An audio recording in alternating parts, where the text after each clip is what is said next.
Wife told everyone she loved my brother during our wedding speech, so I called off the wedding and cancelled our honeymoon plans. But now she and her family are mad at me. I want to begin by saying that my older brother, Greg, has been my best friend for as long as I can remember. Growing up, he wasn't just a sibling, he was my guide, my protector, and my constant companion. From a young age, Greg took me under his wing, teaching me so many of the things that shaped who I am today. One of my earliest memories is of Greg teaching me how to ride a bike around the neighborhood. I was a shy kid, more cautious and hesitant, but Greg was patient with me, running alongside the bike, holding the seat steady until I was ready to balance on my own. I'll never forget the moment I finally got it right. Greg was there, cheering me on, just as proud as I was. That's just the kind of brother he was, always there to encourage and support me, pushing me to try new things, and never letting me feel like I was alone. In school, I struggled a bit with my shyness. Making friends didn't come naturally to me, but Greg was always there to bridge the gap. He introduced me to his friends, made sure I was included, and helped me navigate those early social situations that felt so overwhelming at the time. Because of him, I never felt out of place, and slowly but surely, I started to come out of my shell. Our bond was further strengthened by the countless hours we spent together after school. Every evening, you could find us out in the neighborhood, playing games, riding our bikes, or just exploring the world around us. Those were the best times, just the two of us, having fun and enjoying each other's company. What stands out to me the most is how we hardly ever fought. Sure, we had our moments like any siblings do, but they were rare and never lasted long. Out of the two of us, Greg has always been the more good-looking one, and it's something I noticed early on in my life. He naturally attracted attention from girls, no matter where he went. This was something that never seemed to bother him. In fact, he quite enjoyed it and liked how girls would come over and ask for his number. Over the years, I watched as he ended up breaking quite a few hearts along the way. But everything changed when he met Stephanie, my ex-sister-in-law. From the moment they met, it was clear that this time, Greg was the one who had fallen hard. It was different from his previous flings. This was real, deep love, and it didn't take long for them to get married and start a family. I could see how happy Stephanie made him, and honestly, it made me happy too. She wasn't just his wife, she became like a sister to me. We clicked right away, and I quickly came to love her as part of our family. The three of us, Greg, Stephanie, and I, formed a close-knit group, spending countless hours together. Whether it was having drinks, throwing parties, or just hanging out, we always had a great time. Stephanie fit right in, and I couldn't have been more thrilled to have her in our lives. Then, when I met my wife, who was at the time my girlfriend only, Chloe, I was eager to bring her into the fold. I wanted her to experience the same sense of belonging and camaraderie that I had with Greg and Stephanie. Luckily, Chloe and Stephanie hit it off immediately. They became fast friends, and it was such a relief to see how well they got along. Greg and I were both over the moon about it. Our little group had grown, and now it felt even more complete. Looking back, I never saw any issues within our group. To me, everything seemed perfect. We were all close, supportive of one another, and genuinely happy. Maybe it was because I was so caught up in the joy of it all, but I honestly never noticed any red flags. It's possible that I was too focused on the good times we were having to see anything else. That's why when Stephanie called me in tears one day while I was at work, asking to meet up with me, I knew something was seriously wrong. The urgency in her voice and the fact that she specifically asked me not to tell Greg made me even more concerned. I agreed to meet her without hesitation, knowing that whatever it was, it must have been something big. We met at a small cafe near my office. I walked in and saw Stephanie sitting there looking miserable. Her face was puffy and red, and she looked like she had been crying all night. My heart sank. I immediately went over, gave her a hug, and asked her what was going on, trying to prepare myself for whatever she was about to tell me. That's when she broke down completely, barely able to get the words out as she slowly confessed that she had caught my brother, Greg, talking to another woman who was apparently his coworker. I was stunned. My mind raced, trying to make sense of what she was saying. Stephanie went on to explain that she had found them exchanging inappropriate pictures with each other. They had also apparently sent each other "I love you" messages twice. I was in disbelief. I had genuinely thought Greg had turned a new leaf after meeting Stephanie, that he was committed to his family and had left his old ways behind. This revelation felt like a punch to the gut. As she spoke, I could see the pain in her eyes, and I knew this wasn't just some misunderstanding. Stephanie showed me the screenshots, and as much as I didn't want to believe it, there it was, clear as day. My brother, who I thought had changed, was back to his old ways, risking everything for the sake of an affair with his coworker. The pictures they had exchanged were so inappropriate that I felt ashamed on behalf of my brother. I asked Stephanie what she planned to do next and whether she had confronted Greg about what she had found. She shook her head, explaining that she hadn't said anything to him yet. Instead, she had made up her mind to quietly move out with their child and go to her parents' place before letting Greg know about the affair. Her voice trembled as she told me this, and I could see the fear in her eyes. She was scared of how Greg might react when he found out she knew. I tried to reassure her, telling her that Greg would never lay a finger on her. But she countered by saying that she thought she knew Greg too, and clearly, he wasn't the person she believed him to be, so she didn't want to take any more risks with him. That hit me hard. I understood her fear and her reasoning. If he could betray her like this, what else might he be capable of? It wasn't just about the affair, it was about trust, or rather, the complete shattering of it. Seeing her so vulnerable, I told her that if she needed anything at all, she could call me, and I would be there to help. She nodded, still clearly shaken, and I hoped my offer of support gave her some small sense of comfort in the midst of the chaos her life had suddenly become. Then, as if everything Stephanie had already told me wasn't bad enough, she hesitated for a moment, looking as though she was weighing whether or not to say more. Finally, she took a deep breath and told me there was something else I needed to know. Her eyes avoided mine as she spoke, and I could feel a sense of dread creeping over me again. What could possibly be worse than what I just heard? Stephanie then told me that she had come across some very alarming messages exchanged between Greg and my girlfriend, Chloe, as well. My mind struggled to process what she was saying. I frowned in confusion, not quite able to believe what I was hearing. But then she showed me the screenshots, and my confusion only deepened as I looked at the evidence right in front of me. The messages between Greg and Chloe were frequent, far more so than I had ever imagined. They seemed to be talking almost daily, which was odd, to say the least. Stephanie, trying to be sensitive, pointed out that she didn't want to overstep her bounds by speaking about my relationship. However, she couldn't help but notice that despite how close she and I were, we didn't communicate nearly as often as my girlfriend and my brother did. I stared at the messages, feeling a mixture of disbelief and a growing sense of unease.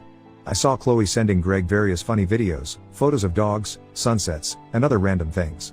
On the surface, these seemed harmless enough, but what troubled me was the fact that Chloe never sent me those kinds of messages. It was strange, and I couldn't help but wonder why she was sharing these moments with Greg instead of with me. Stephanie emphasized that this exchange might be completely innocent, but given what she had just learned about Greg's infidelity, she felt it was only right to bring this to my attention. She didn't want me to end up blindsided the way she had been, and I could tell that she was genuinely concerned for me. I could see where she was coming from, and as much as I wanted to believe that there was a perfectly reasonable explanation for the messages, I couldn't ignore the pit in my stomach. I thanked Stephanie for telling me, knowing how difficult it must have been for her to bring this up. I assured her that I would definitely talk to Chloe about it and get to the bottom of what was going on. As I left the cafe, my mind was racing. I couldn't shake the feeling of betrayal, not just for Stephanie, but for myself as well. What if there was more to this? What if Greg wasn't just betraying Stephanie, but me too? I needed answers, and I knew the only way to get them was to confront Chloe and find out the truth. When I finally gathered the courage to confront Chloe about what Stephanie had told me, I approached the conversation as gently as I could. But as soon as I brought it up, her reaction was immediate and intense. She seemed almost offended that I would even think to question her about it. She called the whole thing ridiculous, and before I could even get another word in, she shoved her phone into my hands, telling me that I could go through it if I really wanted to. The situation quickly escalated, and I found myself trying to calm her down, reassuring her that I did trust her. My intention wasn't to accuse her, but simply to understand why she was sharing these videos and photos with Greg and not with me. But instead of addressing my concerns, Chloe flipped the narrative. She argued that I never appreciated things like she did and that Greg and she had more in common when it came to those interests, hence she would text him about it. She went on to assure me that she saw Greg as a big brother, just like I did, and insisted that she would never cross any lines. The way she put it, it all sounded so reasonable, and in the heat of the moment, I started to feel guilty for even bringing it up. The last thing I wanted was to seem like I didn't trust her or that I was being paranoid. So, I ended up apologizing to her instead, feeling bad for having doubted her in the first place. But now, looking back on that conversation, I realized that Chloe was probably gaslighting me the entire time. I wish I hadn't let her talk me out of my instincts. I should have seen the red flags for what they were, but instead, I let myself be convinced that I was overreacting. If I had let myself believe the signs, maybe things would have turned out differently. Long story short, Greg and Stephanie's marriage ended in a nasty divorce. Despite the overwhelming evidence Stephanie had of his infidelity, Greg refused to admit any guilt. Instead of owning up to his mistakes, he chose to lash out, deflecting the blame entirely. He started telling anyone who would listen that Stephanie was just a gold digger who had married him for his looks and money, rather than acknowledging that he was the one who had destroyed their relationship. Whenever I tried to bring up the topic of why he had cheated in the first place, Greg would shut me down immediately. He would get angry and dismissive and would tell me that being married to the same person for years was boring and that I'd understand one day if I ever went through it myself. It was frustrating and disheartening to hear him talk like this about Stephanie. During the divorce proceedings, Greg lost almost half of his assets to Stephanie and was also ordered to pay child support. This only fueled his bitterness, and he spiraled further into his self-destructive habits. As a result, his behavior became even more increasingly erratic. He started drinking heavily, and most nights he would show up at my house, completely blacked out from alcohol, only to crash on my couch. He would often tell me how much he hated sleeping alone in that big house, The same house that once felt like a home when he was with Stephanie and their child. Now, it was just a hollow reminder of everything he had lost due to his own foolishness. I wanted to help him see the truth, to encourage him to take responsibility, but he was too deep in his own bitterness and regret to listen. All I could do was continue to be there for him, even as I watched him struggle with the fallout of his decisions. The divorce really changed Greg in ways that I never could have anticipated. He was never the same after that. His behavior became increasingly reckless and self-destructive. He started sleeping around much more, and skipping work, and whenever we were out in public, he would openly ogle women without any shame. What really started to bother me, though, was that he would sometimes almost unconsciously flirt with my girlfriend, Chloe, right in front of my face. At first, I tried to brush it off since Greg had always been a bit of a flirt. I convinced myself that this was just a phase he was going through as he dealt with the fallout from his divorce. But the more I observed, I started to notice how Chloe would blush during their conversations, giggling like a schoolgirl whenever Greg made a comment or joked with her. I knew my brother well. I was absolutely certain he would never cross the line with my girlfriend. That was something I felt I could trust him on completely. However, I couldn't shake the feeling that Chloe's reactions to him were more than just friendly. She seemed almost giddy around him, and it started to gnaw at me. I decided that I couldn't just sit on these feelings any longer, so I had another conversation with Chloe. This time, I was more direct. I told her that if she continued to behave inappropriately around Greg, I would have no choice but to break up with her. I made it clear that my brother would never betray me, so if there was going to be a problem, it would be between her and me. I wasn't going to let her actions create a rift between me and Greg. My words seemed to scare her, and she immediately apologized. She told me that she never realized her behavior around Greg was inappropriate and promised that she would be more careful in the future. Chloe assured me that she had never meant to make me feel uncomfortable or disrespected, and she seemed genuinely remorseful. At the time, her apology eased my worries somewhat, and I wanted to believe that things would go back to normal. To her credit, after our conversation, Chloe did make a noticeable effort to reduce her interactions with Greg. She no longer engaged in one-on-one banter with him, and I could see that she was genuinely trying to respect the boundaries I had set. I appreciated her efforts, and over time, our relationship began to improve. The tension that had built up between us slowly dissipated, and I started to feel more confident about where we were heading. Earlier this year, when I proposed to Chloe, I believed it was the right decision for both of us. We had been together for a long time, and marriage seemed like the natural next step. Chloe had no hesitation in saying yes to my proposal. We started planning our wedding, and while I was excited about our future together, I did notice a few things that were odd. Throughout the wedding preparations, Chloe was always more subdued than usual. She didn't display the enthusiasm that I thought brides usually would for their big day. I tried not to overthink it at first, chalking it up to her being an overthinker by nature. Still, her lack of excitement during the wedding planning lingered in the back of my mind, and I brought it up with her a few times. Each time, she reassured me that everything was fine, insisting that there was nothing to worry about and that she was just dealing with the usual pre-wedding jitters. However, there were moments when I found Chloe alone in the bathroom, crying. When I asked her about it, she would dismiss it, saying that the stress of planning the wedding was getting to her, but that she was okay. Her explanations never quite satisfied me, but I didn't push too hard, wanting to believe that she was just overwhelmed by everything that comes with being a bride. Meanwhile, my brother, Greg, was incredibly supportive of my upcoming wedding. He seemed genuinely happy for me and went out of his way to make sure everything was perfect for my big day. He even organized a grand bachelor party for me that he paid for, insisting that I needed to enjoy my last night as a single guy. We had a great time with our friends. Yesterday, I arrived at the wedding venue feeling confident that everything would go smoothly. I had been told that Chloe had arrived earlier and was in the bridal suite getting ready with her bridesmaids, so I didn't have any reason to worry. Greg, our friends, and I got dressed for the ceremony, and my parents came by to congratulate me. They were overjoyed that I was finally getting married, and seeing how happy everyone was for me added to the excitement of the day. The wedding itself went off without a hitch. When I saw Chloe for the first time in her wedding gown, walking towards me down the aisle, it felt like a dream. She looked absolutely stunning, and I could hardly believe that this beautiful woman was about to become my wife. It was a moment I'll never forget, and I was overwhelmed with emotion as we exchanged our vows.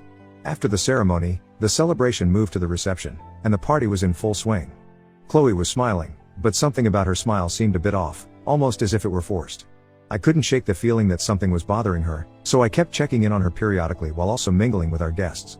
Every time I asked if she was okay, she assured me that she was fine, but I couldn't help but notice her tension. In the middle of the celebration, Greg clinked his glass to get everyone's attention. He stood up to give a speech, talking about how proud and happy he was for me. He joked about how he couldn't wait to see miniature versions of me and Chloe running around, which got a laugh from the crowd. I turned to look at Chloe, expecting her to be smiling along with everyone else, but instead, she looked furious. Her eyes were locked on Greg, and she was staring daggers at him. I leaned in to ask her what was wrong, but she didn't say a word. She just kept her gaze fixed on Greg as he continued his speech. I started to feel uneasy, sensing that something wasn't right. As Greg wrapped up his toast, other guests then took turns congratulating us and offering their well wishes. Throughout all of this, Chloe remained silent, her only response being to drink more champagne. I knew she was a light drinker, and seeing her down glass after glass made me even more concerned. As the night went on, Chloe's father took the microphone to say a few words. He spoke warmly about how happy he was for us and how grateful he was to have me as his son-in-law. His words were kind and heartfelt, and I smiled, raising my glass in a toast.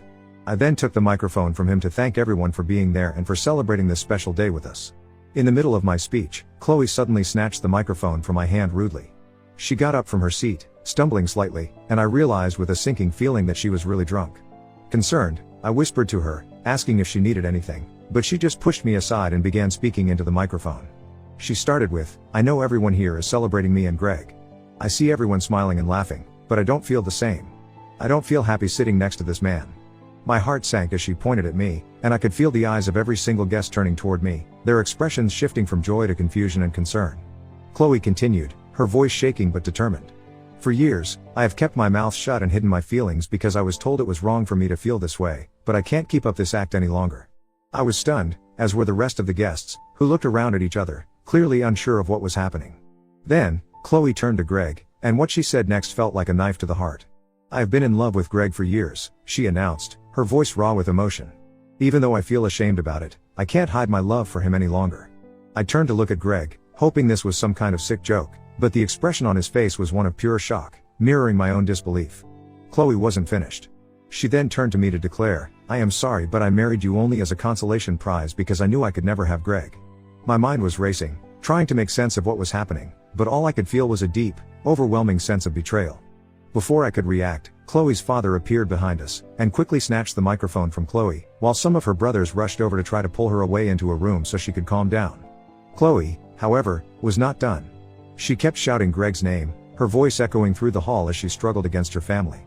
I stood there, utterly humiliated, unable to move or speak. Everything around me seemed to blur as the weight of what had just happened settled in. Greg and my parents rushed to my side, their faces full of concern and disbelief, as they asked me if I was okay. But all I could feel was numbness. The room had fallen into stunned silence, the festive atmosphere now replaced with awkwardness and discomfort.